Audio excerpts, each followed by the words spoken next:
صلی اللہ تعالی علیہ وعلی آلہ واصحابہ وبارک وسلم اما بعد فاعوذ باللہ من الشیطان الرجیم بسم اللہ الرحمن الرحیم فلولا نفر من كل فرقة منهم طائفة ليتفقهوا في الدين ولينذروا قومهم إذا رجعوا إليهم لعلهم يحذرون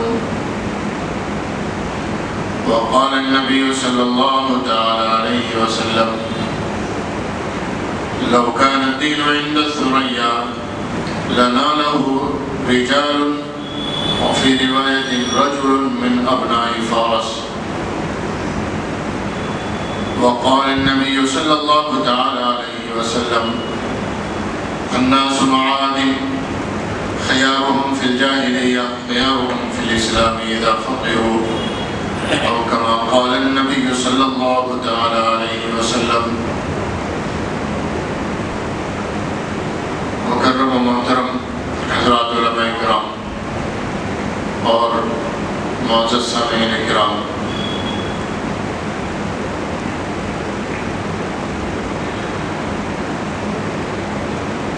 میری گفتگو کا موضوع جیسا کہ مولانا نے ابھی اپنے تمہیدی کلمات میں وضاحت فرمائی ہے اور اشتہار وغیرہ میں بھی آپ حضرات نے ملاحظہ فرمایا ہوگا، ائمہ محدثین اور مجتہدین کی دینی خدمات ہے۔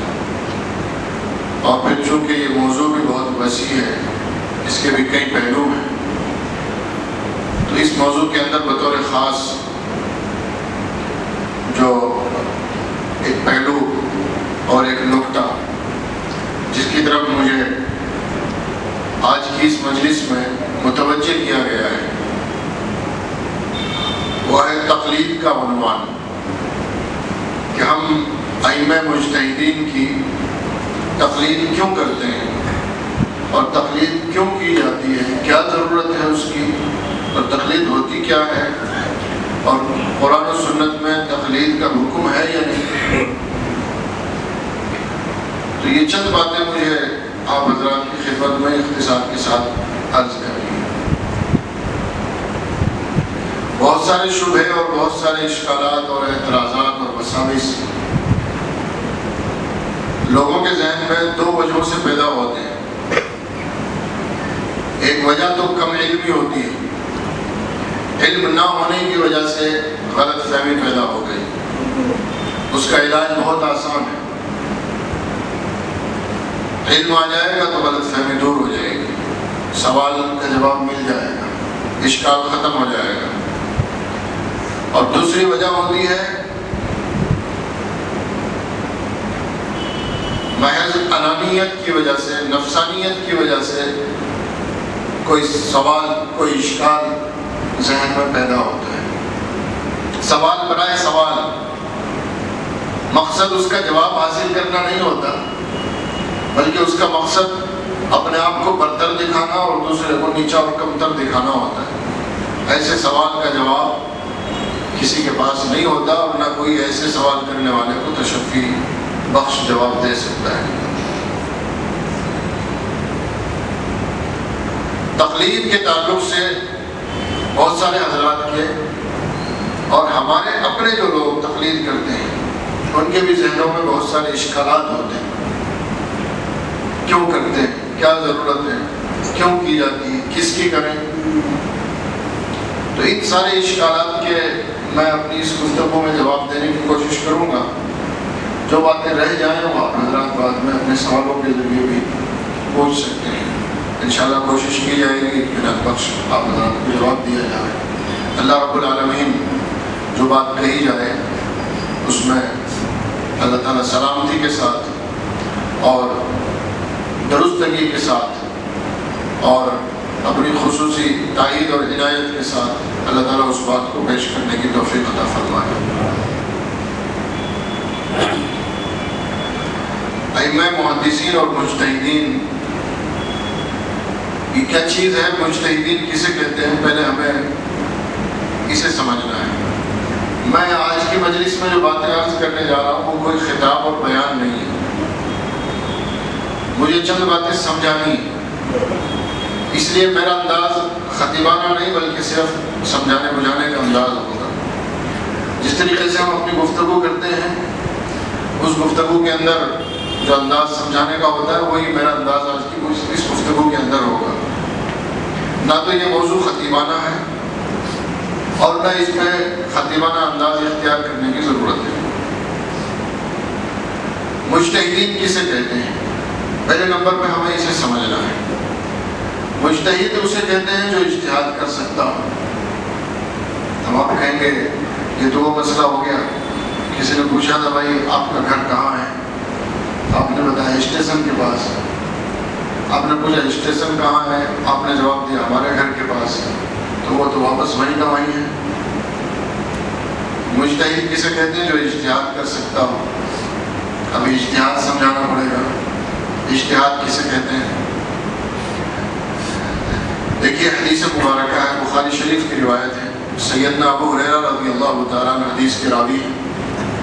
ارشاد فرمایا اذا حکم الحاکم فاجتہد فاصاب فلہ اجران۔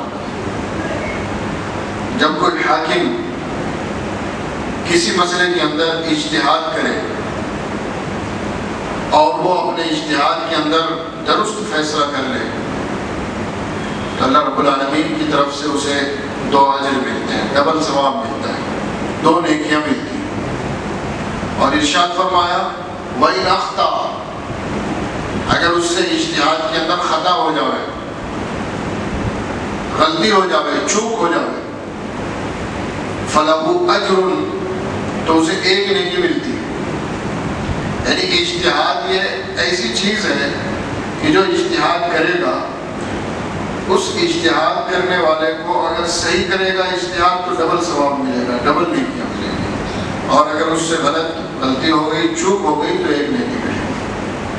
اب یہ ایسی عبادت اور ایسی عظیم الشان خدمت ہے کہ جس کے غلط ہونے پر بھی اللہ رب العالمین ثواب عطا فرماتے ہیں۔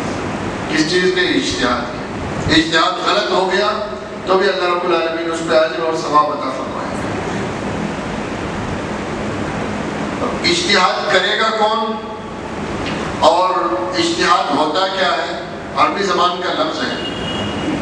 عربی زبان کے اندر ایک لفظ ہوتا ہے جہد، جو ہمارے اردو میں بھی استعمال ہوتا ہے۔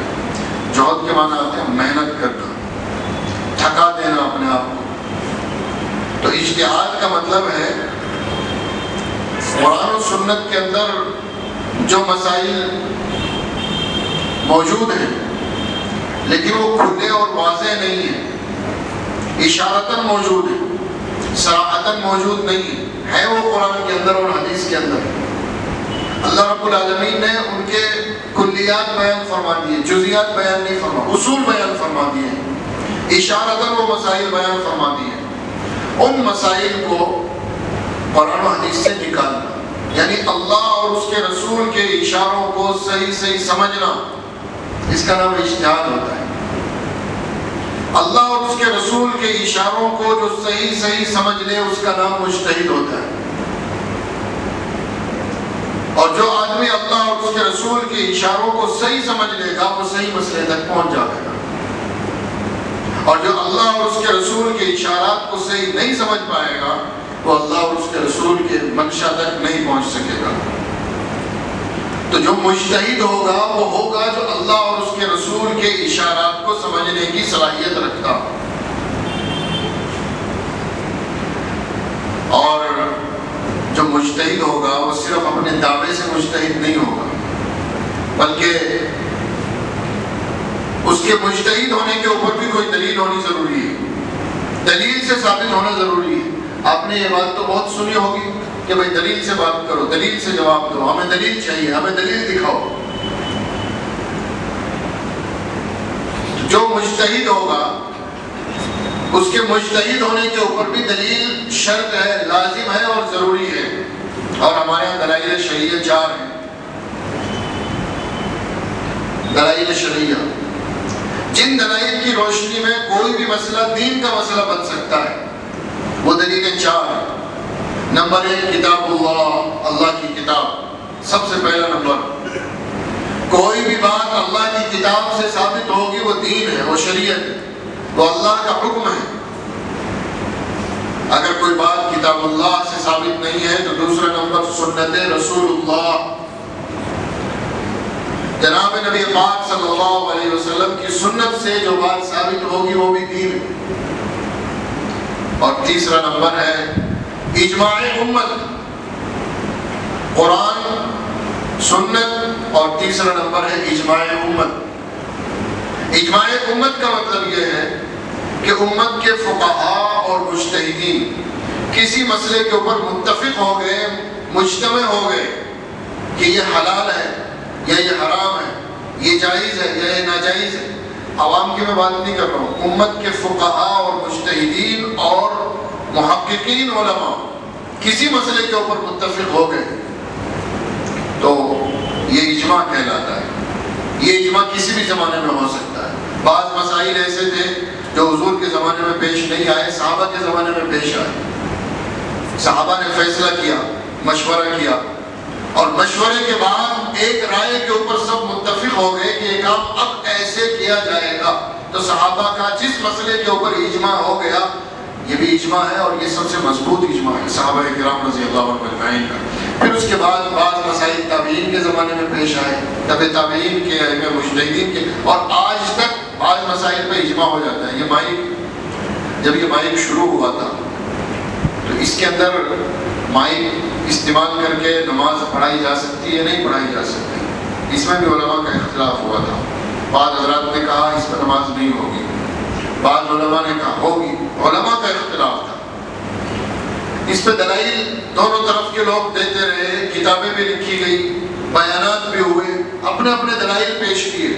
لیکن پھر آخر میں جا کے علماء کا اس بات پر تقریباً اتفاق ہو گیا کہ لاؤڈ اسپیکر کے استعمال پر نماز جائز ہو جاتی ہے. یہ اجماع ہو گیا. اب آپ پوچھیں کہ مائک میں نماز پڑھی جائے یا نہیں پڑھی جائے، قرآن میں دکھاؤ. قرآن میں مل جائے گا آپ کو.